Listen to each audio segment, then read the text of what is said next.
Bom dia pessoal, beleza? Aula de Sociologia hoje, então a gente vai abordar um tema sensível aí na sociedade, principalmente aqui no Brasil, que é a desigualdade social e os fenômenos de dominação, tá, gente? A gente inicia aqui esse capítulo com essa imagem aqui do livro de Sociologia, o livro didático, que é de uma favela em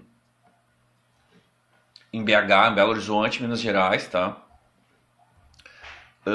Mas como esse livro deve ser meio antigo aqui, eu selecionei uma outra imagem aqui, gente,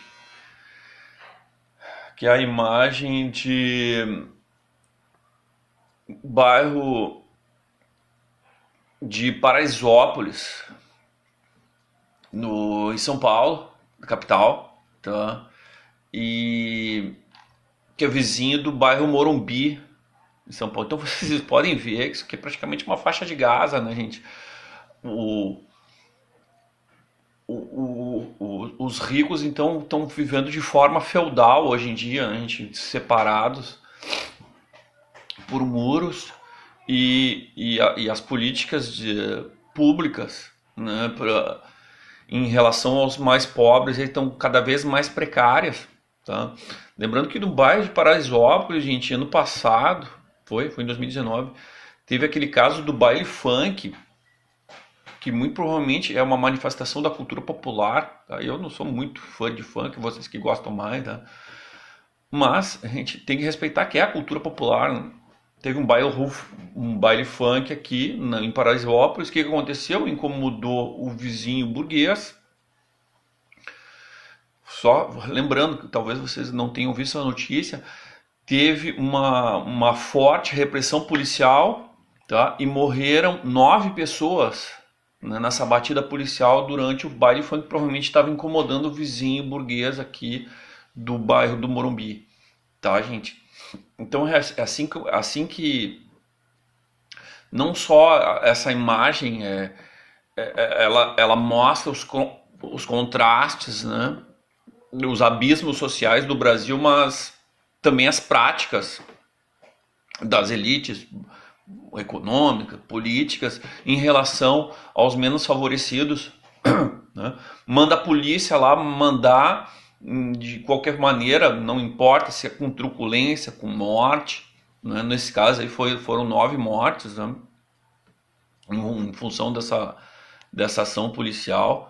Vamos voltar aqui para o nosso texto aqui para a gente entender como é que começou, quando começou, como é que se dá esses fenômenos de dominação, de desigualdade, dominação e, né, desigualdade social. Marquei aqui com a caneta marca texto, tá? Começa ali sendo injusta e desumanizadora, tá? Então eu marquei ali bem uns tópicozinhos aqui que os trabalhadores estão subordinados ao capital, gente, tá? Na nossa sociedade ocidental contemporânea, né? A gente tem outras sociedades lá no Oriente que têm outras concepções diferentes das nossas, sociedades muito mais antigas, né? Que não são judaico-cristãs que nem as nossas, né? Que tem conceitos muito anteriores a esses conceitos ocidentais, tá? Então não se relacionam, não estão subordinados ao capital como as nossas, tá?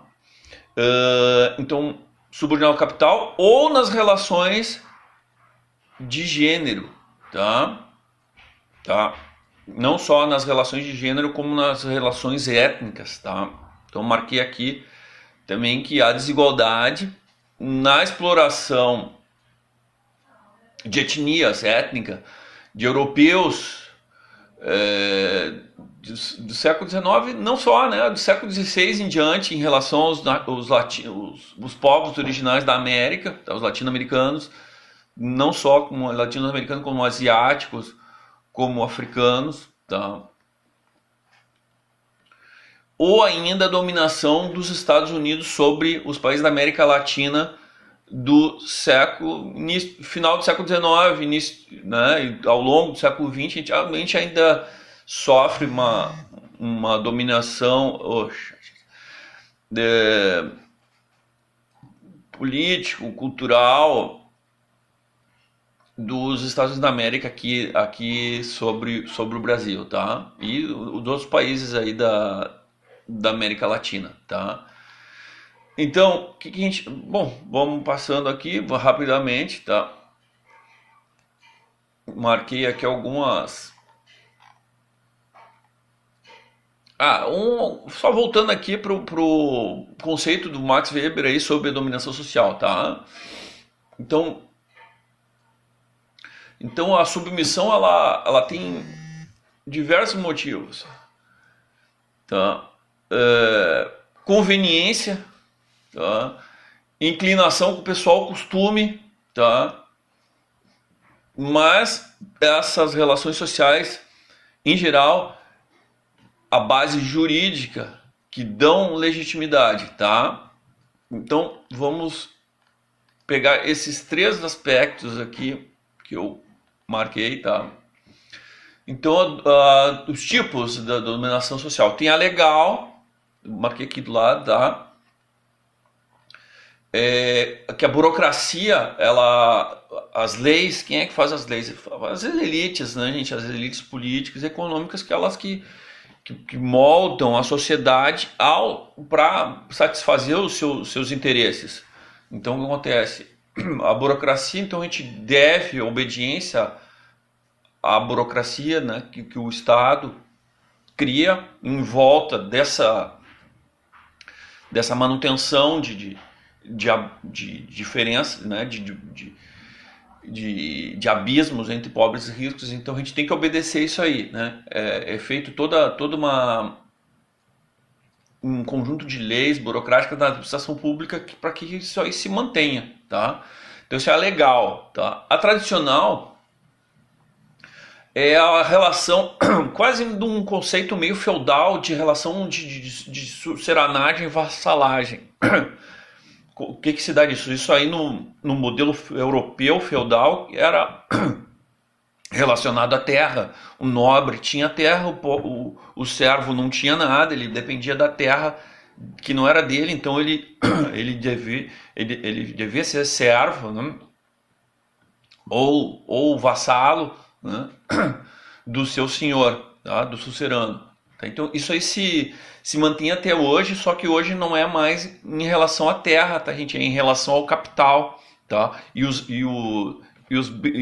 meios de produção de capital, é óbvio, né?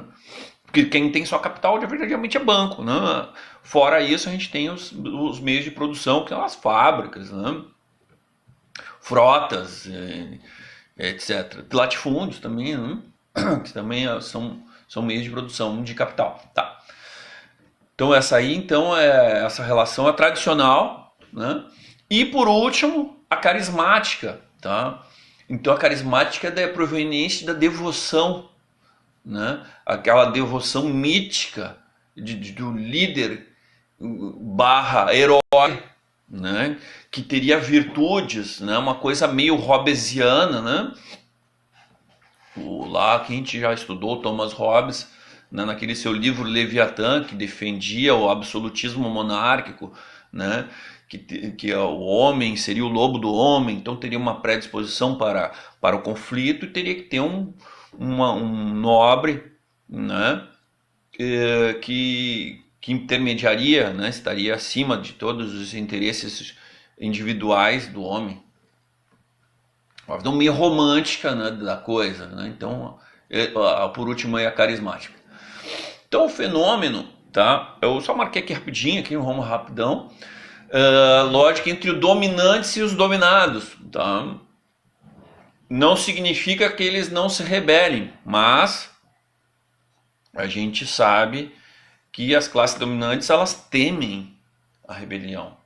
E como é que se faz? Eu vou fazendo aos poucos, tá, gente? Como é que se faz a rebelião? O dominado, ele tem que primeiro tomar consciência da dominação e como é que funciona a estrutura social, tá? E por fim se rebelar contra ela, contra essas injustiças sociais. Então isso não pode acontecer para dar manutenção ao status quo dos ricos continuar ricos, pobres continuar pobres, trabalhando para os ricos em troca de capital, né? Aquelas coisas. Tem um conceito aqui que é um fenômeno dialético, eu marquei aqui, tá? De identidade de contrários, tá? Rapidinho, pera aí só um pouquinho. Agora sim. Então aqui a gente vem aqui para a sociedade brasileira, tá? Reproduz formas de discriminação, tá? Então, mulheres afrodescendentes, né? Em função da cor de pele, quanto mais branco, mais privilégios teria, né? Quanto mais bonito, mais privilégio tem. Tem ainda o padrão estético, né? Ocidental, não adianta você branco ser feio, né? Ou ser intelectualmente inferior. Então a gente tem ainda esses conceitos aí, apesar de a gente estar no século XXI e 130 e poucos anos do fim da escravidão, a gente ainda tem esses resquícios, né, dessa sociedade do racismo assim, ser estrutural. Esse debate aqui sobre esse trecho aqui interessante, um trecho do Paralamas do Sucesso. Eu nem gostava dessa banda quando ficou famosa lá no final dos anos 80, tá? Eu gostava mais de banda tipo punk, essas coisas que falavam mais de críticas sociais diretas. Na verdade, eu era jovem, não entendia que na verdade por trás dessa letra aqui, que é o Alagados da Maré, tinha uma analogia à desigualdade, né? Que é todo dia o sol da manhã vem nos desafia, traz o sono profundo quem já não queria, palafitas, trapiches, farrapos, filhos da mesma agonia. E a cidade de braços abertos num cartão postal, com os punhos fechados na vida real, lhe nega a oportunidade, lhe mostra a face dura do mal.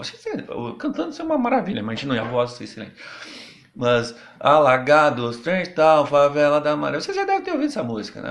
Eu não acho uma música boa, tá? É questão de gosto. Vocês que gostam de funk, né, não faz diferença. Vamos lá. O ensino, olha ali, vocês veem que ali tem na charge, ali tem a escola, né? Então uma escola, tipo assim, em relação a essa letra do Paralamas, que é o Alagados da Maré, tá? Escola entre o aluno ali debaixo d'água, tá? Então a questão do ensino, tá, gente? Muito importante a gente entender isso aí. E aí a gente daí faz uma análise crítica ao ensino público, que é o nosso, né, gente? O nosso, tá? Então, em relação ao ensino, eu marquei aqui, tá? Então, ó, o que a gente tem aqui, ó? As classes dominantes, né? Intelectual, olha, eu faço uma grande ressalva em relação à classe dominante no Brasil, de que de intelectual não tem nada, tá, gente? A classe, as elites econômicas no Brasil ali são totalmente desintelectualizadas, tá, gente? Então não tem isso aí, isso aí só pro Max Weber, tá? Isso aí, porque aqui a gente tem política e econômica, intelectual não, tá, gente? Porque geralmente aqui ó, a elite econômica do Brasil geralmente burra e desintelectualizada, tá? E iletrada. Tá? Então o que eu marquei ali? Procuram garantir aos membros de suas famílias ocupações de posições privilegiadas. Então o que acontece? Não vai colocar na escola pública porque sabe que o investimento público na educação é limitado. Então vai colocar o seu filho lá numa escola particular. Por quê? Eu já marquei ali para garantir aos membros de suas famílias ocupações e posições privilegiadas. Tá? Então, investirem, é comum investir em que seus filhos estudem em instituições que convivam apenas com jovens da mesma classe. Gente. O que contribui para a perpetuação da riqueza e dos privilégios, gente. É uma classe privilegiada. Então, o que acontece?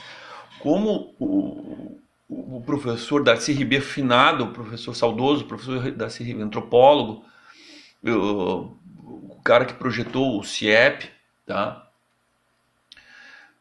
Que é a Escola de Tempo Integral, já tinha uma frase célebre do professor Darcy que dizia: a crise da educação no Brasil Não é uma crise, é um projeto, tá, gente? Então, o que acontece? Tem frases aí de políticos aí recentes dizendo que o pobre não vai para a universidade, o pobre faz ensino médio e já vai para o mercado de trabalho, porque é isso que eles querem, né? A gente não quer. A elite, ela não quer que ela quer impedir a ascensão social, o alpinismo social, né, das classes menos privilegiadas. As classes menos privilegiadas têm que ser mão de obra barata, né? Tem que haver desemprego, tá, gente? Porque a manutenção no desemprego é um exército de reserva, é o poder de barganha na hora de negociar salários, né? Você tem que escolher se você quer mais direitos e menos emprego, ou mais emprego e menos direitos. É aquele processo de uberização, de terceirização, né, que não tem quase nenhum vínculo do patrão com o empregado. O empregado ele trabalha através de um aplicativo, né? E quem ganha é o pessoal que elaborou esse aplicativo, e o cara trabalha por conta própria, bota moto, bota o carro, né? Trabalha 12 horas por dia, aquelas coisas todas, né? Então vamos lá. Liberalismo, né, gente? Liberalismo. Menos Estado e mais capital na mão das elites. Então vamos voltar para as elites. Então, a elite, tá? Então é uma fração, o conceito aqui da classe dominante que detém o poder e impõe seus padrões culturais, econômicos, políticos, à população, e se mantém distante, né? Quando a gente fala se mantém distante, a gente volta lá para aquela foto que eu mostrei no início ali, do muro dividindo Morumbi de Paraisópolis. E quando Paraisópolis, né, incomoda o Morumbi, aí que eles mandam? Manda a polícia, as forças de segurança. Aqui no Brasil, estou falando do Brasil, mas também no sentido amplo do mundo, ela serve para quê? Para manter as elites no poder, né? Para defender o capital dos ricos, tá, gente? Vamos lá, assim, não importa aí, Gil, o que eu fiz aqui? Marquei Aristóteles, tá? A gente lembra quando eu vou mostrar, vocês vão puxar da memória, tá? Aristóteles, tá? Ele criou esses conceitos de conceitos de regimes políticos, tá? Que seria a monarquia, a tirania, né? A aristocracia, a monarquia, o governo de formas de governo, né? Monarquia, a aristocracia, que é o governo dos melhores, e a democracia, que é o governo de todos, tá? E aí depois a gente já estudou isso em aula, depois o filósofo Políbio criou as formas puras e impuras, né? Na verdade, a tirania é a forma impura da monarquia, a oligarquia é a forma impura da aristocracia, e a oclocracia, que foi um termo que o Políbio criou, seria a forma impura da democracia, quando o povo ele não se vê representado, né? Na verdade, a oclocracia é uma pseudo. Ela tem a aparência de democracia, mas quem tem o poder político é as classes dominantes, e as classes dominadas são manipuladas, né? Então o que acontece? Eu marquei aqui, ó. Todos os regimes há sempre uma pequena classe política dominando a sociedade, tá? Tem aqui o caso de racismo no futebol, isso aí não é novidade. Vamos adiante aqui. A charge aqui do Angeli, tá? Feriado da consciência negra, isso aqui é sensacional, tá? Então aqui o cartunista aqui coloca aqui na charge, tá? Os grupos, não precisa fazer isso aí, tá, gente? Porque então pode fazer grupo, né? Discutir qual é a posição do autor em relação a charge. Todo mundo sabe que é uma crítica em relação à étnica, né? Feriado da consciência negra. Como a charge se relaciona com o conceito sociológico de dominação, que mecanismo descrito no capítulo melhor se relaciona com a relação étnica, né, gente? O que acontece aqui, ó? A gente vê ali na pré-feriado da consciência negra, o negro está servindo, né, gente? Ele continua numa posição similar à da escravidão, né? Então, é uma coisa que não mudou muito, né, no nosso tecido social, tá, gente? Eu lembro de uma passagem pessoal, tá? A gente foi ano passado, a gente foi fazer uma viagem, eu e minha família, minha esposa e minha filha, a gente foi para o estado de Alagoas. Ficamos num resort bacana lá, né? Nos demos ao direito de ir, né? Com milhas, tudo, né? Bem planejado. E o estranho é que dentro do resort, enquanto tu ficava lá deitado numa espreguiçadeira, né? Em frente a piscinas e tudo aquilo, né? Aquela estrutura do resort, a gente era servido por pessoas de cor, né? Negras ou pardas. Da mesma forma era na praia, você ficava deitado lá numa espreguiçadeira, né? Drinks e petisco também era servido, não é muito diferente aqui da charge, tá, gente? A gente é servido por pessoas de cor. A minha filha, que tinha 7 anos na época, perguntou: pai, por que que aqui tem tantas pessoas negras, né? Então, como é que a gente explica? Eu que sou professor de história, a gente sabe, Alagoas primeiro era uma capitania de Pernambuco, né? Foi produção de açúcar, né? Cana de açúcar, daí mão de obra indígena, depois foi substituída para africana, teve a Revolução Pernambucana, o governo geral do Brasil decidiu dividir, né, criar o estado de Alagoas dentro do estado de Pernambuco para dividir, né, a força política, para eles não terem, né, com medo de uma rebelião, uma separatista assim, de Pernambuco. Era a economia do Brasil, era toda em função da economia açucareira.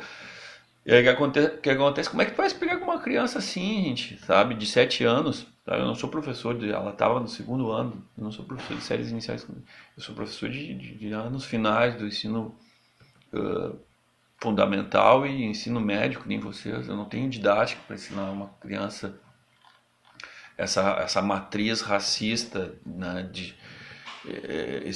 escravagista do Brasil. Então expliquei de uma forma mais lúdica, assim, sabe? E aí o que acontece? Olha o contraste, tá? Enquanto a gente está no resort, servido por gente preta e parda, na praia também servido por gente preta e parda. A minha filha chamou a atenção dela isso, perguntou por quê, né? Porque aqui na região sul a gente tem mais gente branca, né? Lá é quase 100% da população preta ou parda. E a gente um dia foi no shopping de Maceió, um shopping novo lá, né? Quando a gente entrou porta dentro do shopping, o que acontece? Parecia que a gente estava em outro lugar, porque a população, o cliente do shopping, né, que são produtos, né, de valor agregado, parecia, então lá dentro era gente branca, dentro do shopping, né? Então a elite, aquela pequena fração da sociedade que detém os privilégios, estava lá. Provavelmente, né, gente relacionada ainda à indústria do açucareira, então a elite estava ali. Então, porque quando a gente entrou dentro do shopping, parece que a gente tinha saído do estado de Alagoas, né? Tinha saído de Maceió. Fora do shopping é preto e pardo. Dentro do shopping que o consumo, né, é mais elevado. Então é um lugar elitizado, né? Então só que você encontrava o preto e pardo trabalhando atrás do balcão, lá no McDonald's, no Burger King, né, gente? Quem estava consumindo lá, elite branca. Dominação e a realidade brasileira, então, permanece, em parte, tá? A ideia é que oportunidades dependem exclusivamente do querer e da vontade de cada um. Isso é aquela velha falácia da meritocracia, né? Ah, não, você tem que fazer por conta própria, né? E a gente sabe que não é assim, gente. Quando você nasce numa família de melhores condições, você pode, como a gente já tinha visto isso aí antes, a família proporciona condições de pelo menos manter o status social ou ascender. Quando você nasce na favela, você só tem oportunidade de ir para a escola pública. Muitas vezes você tem que dividir o tempo da escola com atividades para ajudar, né, na manutenção da família. Então você sai da escola, tem que ir pegar um trabalho ou fazer malabares lá na sinaleira para ganhar uns trocos. Né, gente? Então, essa falácia da meritocracia é uma coisa só para quem não conhece. Na verdade, não conhece. É difícil a gente não dizer não conhece, nega. O problema é o negacionismo, né, gente? Tá? Tá, tem um conceito aqui, não importa, tá? E aqui por último, aqui nesse trechinho aqui, tá? Tá? Os mecanismos de poder e as tentativas por parte da classe dominante de nos fazer acreditar que esses fenômenos são algo natural, né? Conhece, por essa razão, filósofo que não interessa, tá? O conhecimento exerce um efeito libertador. Por isso que a escola pública é tão sucateada, tá, gente?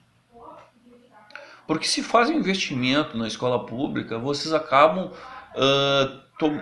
tomando consciência, tá?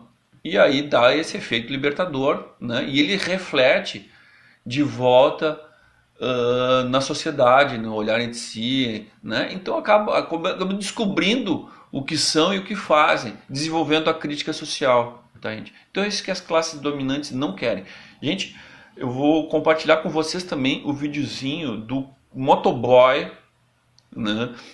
Que é um caso típico né, de conflito de classes e de preconceitos, tá? Do motoboy que foi entregar comida, foi ofendido, ofensas raciais, ofensas de classe, tá? Por um cara que nem faz parte da elite, né? A gente viu depois do condomínio do cara, é um condomínio num barranco, sabe, com casas colado uma na outra. O cara tem um Honda Fit usado e uma bis na garagem. Ou seja, o cara não está muito distante ainda do motoboy, né, em relação a o pessoal chamando o condomínio de luxo. Pelo amor de Deus, né, gente, se é luxo, não tem nem pátio, não, né? Aquele vou dizer pobre, né, gente? Classe média, bem média, não é nem média alta, que quer se isolar do resto da população, né, da pobreza, da classe média baixa. Então ele entra para dentro de um condomínio e já acha que está. Na verdade, o condomínio, a gente conhece, eu conheço condomínio, claro que eu conheço gente rica também, tá? Condomínios que tem lago, que tem trapiche, que tem piscinas, que tem, né? Tem condomínio que tem aqui no litoral gaúcho que tem até supermercado dentro, que você não precisa nem sair do condomínio para né? Segurança andando com carrinho de golfe dentro do condomínio. Então, eu chamar aquilo ali de condomínio de luxo, pelo amor de Deus, gente. Eu quero só, para finalizar aqui, gente, eu vou postar ali uma reflexão, que eu quero que vocês reflitam. Vocês assistam um videozinho do motoboy que enfrentou o rapaz lá, né? Acho que é food, desses trabalhador de aplicativo que enfrentou o cara que fez ofensas raciais de classe e peitou e falou assim, ó, mas você trabalhou, aí o conceito da meritocracia, ou você, o teu pai, a família deu, né? Então o cara falou, eu já nasci rico, né? E aí o que acontece? O rapaz fala assim, ó, não, mas eu também posso comprar uma casa aqui. Ele nunca. Tu vê que a classe média, média alta, as elites, na verdade a classe média ela quer se identificar com a elite, né? Ela quer reproduzir esses conceitos da elite, tá, gente? Então o que acontece? O cara assim, nunca, ele não quer, né, que uma planificação, né, da sociedade. Ele quer se identificar com o rico, ele quer ser rico nem o rico, o privilégio nem o rico, e o pobre que continue a ser pobre e se fizer barulho, fazer que nem lá em Paraisópolis, descer o cacete, mandar a polícia e tal, matar, não importa. Gente, então a reflexão é o seguinte, eu vou colocar ali depois um arquivo. O que é ser rico? Tá? Depois da gente refletir, tá? O que é ser rico? É ter capital, né? ou ter cultura, conhecimento, dignidade. Tá? Um beijo, até a próxima.